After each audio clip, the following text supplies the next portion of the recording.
Our recommendations have been grouped into groups. The first group includes the priority recommendations, and the second one is those of more technical and procedural nature.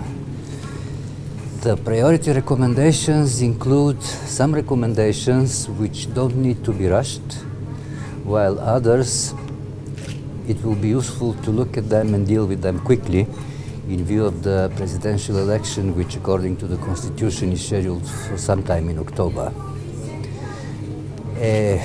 The priority recommendations refer to the performance of the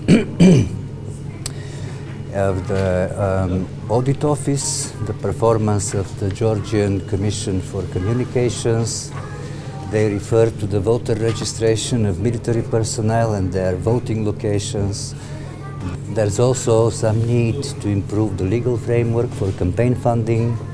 The priority ones, the others are listed in the report. The report is available on the internet and everyone can have a look at it and then find out.